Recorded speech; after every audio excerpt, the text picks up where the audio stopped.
Hello friends, welcome to రుచి వంటిల్లు. ఈ రోజు మనం మన ఒంటికి చలువ చేసే పెసరపప్పుతో పెసరపప్పు చారు చాలా టేస్టీగా, చాలా సింపుల్గా ఎలా తయారు చేసుకోవాలో చూద్దాము. ఈ పప్పుచారు మనకు వేడివేడి అన్నంలో నెయ్యి వేసుకుని తింటే చాలా బాగుంటుంది. చాలా ఈజీగా చేసేసుకోవచ్చు. సో లేట్ చేయకుండా వీడియోలోకి వెళ్ళిపోదాం.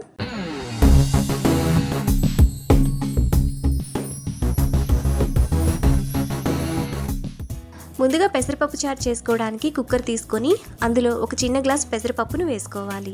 ఇప్పుడు నీళ్లు పోసుకొని పెసరపప్పును 3-4 సార్లు బాగా కడగాలి.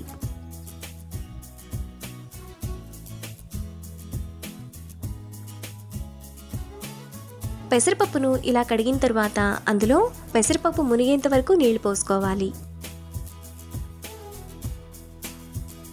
తరువాత చిన్న చిన్న ముక్కలుగా కట్ చేసుకున్న 2 టమాటా, పొడవుగా కట్ చేసుకున్న 2 పచ్చిమిరపకాయలు వేసుకోవాలి. ఇప్పుడు కుక్కర్ మూత విజిల్ పెట్టుకొని స్టవ్ మీద పెట్టి 3 విజిల్స్ వచ్చేంత వరకు మీడియం ఫ్లేమ్లో ఉడకనివ్వాలి. కుక్కర్ విజిల్స్ వచ్చి ప్రెషర్ పోయిన తర్వాత పప్పును మెత్తగా మెదుపుకోవాలి.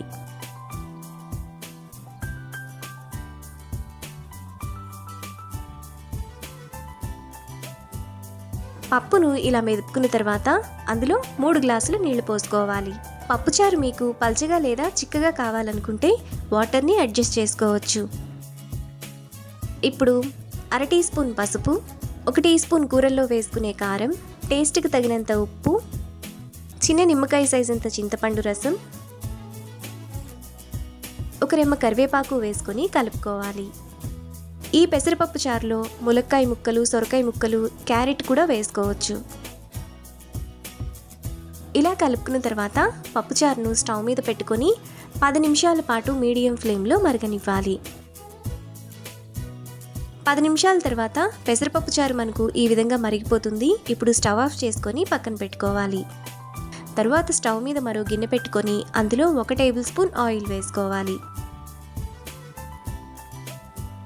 ఆయిల్ వేడైన తర్వాత 1/2 టీ స్పూన్ ఆవాలు, 1 టీ స్పూన్ జీలకర్ర, 1/2 టీ స్పూన్ ఇంగువ వేసుకొని ఫ్రై చేసుకోవాలి. ఆవాలు చిటపట్లాడిన తర్వాత అందులో 2 ఎండుమిరపకాయలు, కచ్చాపచ్చాగా దంచిన 3 వెల్లుల్లి రెబ్బలు, 1 రెమ్మ కరివేపాకు వేసుకొని ఫ్రై చేసుకోవాలి.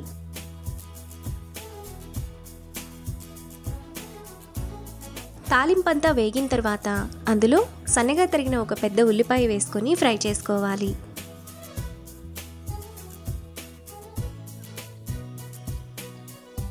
ఉల్లిపాయ ఇలా వేగిన తర్వాత అందులో ముందుగా మనం పక్కన పెట్టుకున్న పప్పుచారును వేసుకోవాలి.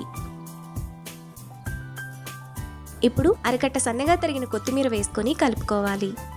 పప్పుచారును మరో 2-3 నిమిషాల పాటు మరగనివ్వాలి. ఒక 2-3 నిమిషాల తర్వాత పెసరపప్పు చారు మనకు ఈ విధంగా చాలా టేస్టీగా రెడీ అయిపోతుంది.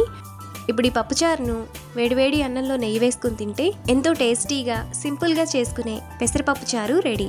ఈ రెసిపీని మీరు కూడా ట్రై చేసి మీకు టేస్ట్ ఎలా కుదిరిందో నాకు కామెంట్స్లో షేర్ చేయండి. ఈ వీడియో కనుక మీకు నచ్చినట్లయితే లైక్ చేసి, షేర్ చేసి, సబ్స్క్రైబ్ చేయండి.